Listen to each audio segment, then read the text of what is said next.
WXII 12 News at noon starts right now. Today, we are the future of flight. North Carolina heading into the next chapter of aviation as JetZero breaks ground on a historic project that will bring thousands of jobs to our state. Our team is live as construction begins on the factory of the future and how this development will transform our area. And cue the sirens, start the celebrations. The Carolina Hurricanes are Stanley Cup champs for the first time in 20 years. What fans think of the big win and the parade in the works to honor the Hurricanes. And leaders in a Triad city debating a possible curfew for juveniles. What we know about a proposal going before council members tonight. More than a year after we learned JetZero would be landing in the Triad, construction is officially underway on their factory in Greensboro. A groundbreaking ceremony took place this morning, and we have team coverage on how we got to this point and what comes next. We begin with our Kara Peters. And Kara, this is a huge investment for our region. Hey there, Lindsay. That is exactly right. And that is something that we've been hearing all morning and now afternoon long. We are still here at the ceremony where that took place. You can kind of see the setup behind me. Now, when we talk about a venture and a project of this magnitude, we know that North Carolina is first in flight. We've heard that it is the future of flight. But just to add on to that, organizers say this soon-to-be facility will be a global epicenter for aviation. Now, we had a chance today to see renderings of the state-of-the-art facility projected to span across 3 million square feet. The factory will be JetZero's first in the U.S., and this is also where the Z4 airplane will be manufactured, set to deliver up to 50% of better fuel efficiency and a 250 passenger experience. Now, the goal is to eventually produce up to 20 Z4 aircraft per month and have those Z4 planes ready to go for service in the early 2030s. Now, as a reminder, this is major. It is a $4.7 billion investment with a projected $250 billion economic impact. Today, we heard from Governor Josh Stein as well as several other JetZero officials who say the Gate City is ready for this moment and the economic advancement to come. Today's groundbreaking is the product of partnership and collaboration among the state's executive and legislative branches, federal, state, and local governments, public, private, and nonprofit partners. JetZero, we as a state have been putting in the work to make sure that North Carolinians are ready for the jobs of today and tomorrow.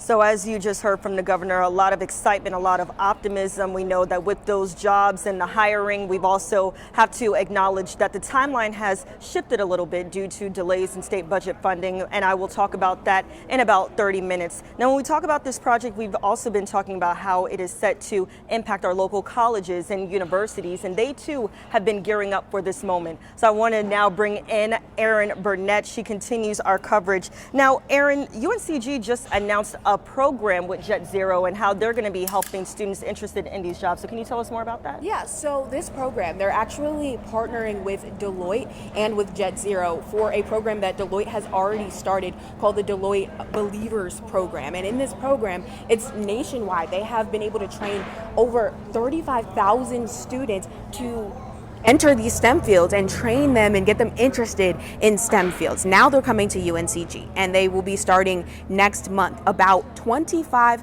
Guilford County High School teachers will begin an 8-day educator workshop at UNCG, and JetZero is going to be providing teachers with robots to work with as a part of this training for them to essentially reverse engineer their curriculum for next school year, and with the goal of getting students interested in these STEM fields, like I said, and teaching them the skills they would need like AI, robotics, and computer science to eventually work at JetZero once they graduate college. I was able to speak with UNCG's Vice Chancellor of Research and Engagement this morning about the impact she hopes that this has. Take a listen.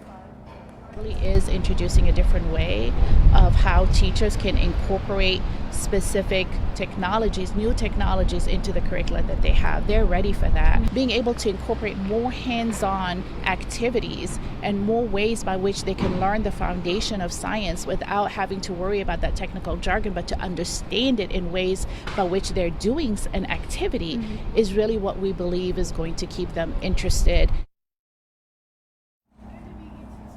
We've also heard from other local universities like North Carolina A&T and Guilford Tech, who have programs that are similar to this, that are training their students to be able to take those jobs starting in 2028 once Jet Zero starts that hiring process. But you can see more of our coverage online on WXII12.com. And for now, we'll send it back to you, Lindsay, in studio. All right, Kara and Aaron, thank you both. And as we mentioned, Jet Zero is expected to bring more than 14,000 jobs to the region, but the hiring timeline was pushed back a year. That's due to some delays passing a state budget in Raleigh. Now, Jet Zero's president says hiring will begin in 2028 instead of 2027. By 2029, company leaders expect to have hired more than 3,000 workers. The president of the Greensboro Chamber of Commerce says this should not discourage community members. Good news is, for our community, is their hiring hadn't really started when this happened. And so it gives us an opportunity maybe to take a beat and prepare for that, be even better prepared when that hiring does ramp up. So it's not like they've hired, 100 people, 200 people, 500 people and said, okay, we're gonna have to pause for a second.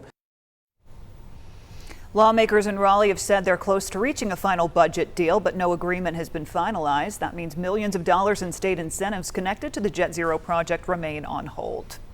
And with thousands of jobs coming to the Triad by way of Jet Zero, people are going to need places to live, from apartments to single-family homes. Greensboro's Road to 10K hopes to address that.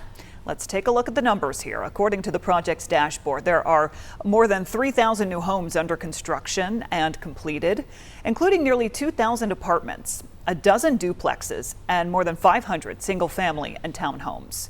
The director of Greensboro's Housing and Neighborhood Development says the city is helping people who want to call the Gate City home with their down payment. Another service that we provide is home buyer assistance. We provide up to $20,000 in the city limits, so really making sure that eligible populations can receive that assistance. We can cover some of that down payment for them and really make sure that they can secure, the dream of becoming a homeowner. Hunter also says the city is well on its way of reaching 10K by 2030 and is ready for Jet Zero. You can follow us online and on air for the latest developments on the city's initiative. And the Carolina Hurricanes are Stanley Cup champs. Today, Canes fans are celebrating the team's first championship in 20 years.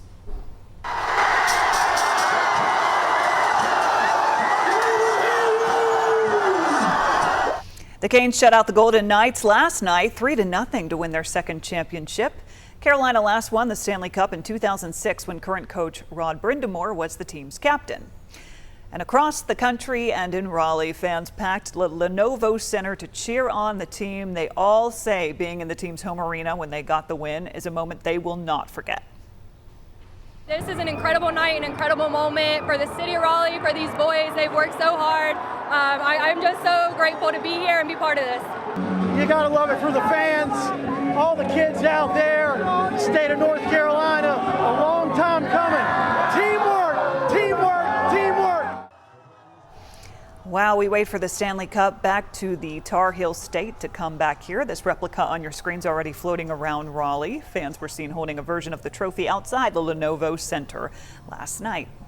And a parade celebrating the Carolina Hurricanes Stanley Cup win will take place this weekend in downtown Raleigh. It will begin Saturday at 11 a.m. The exact route has not been announced yet.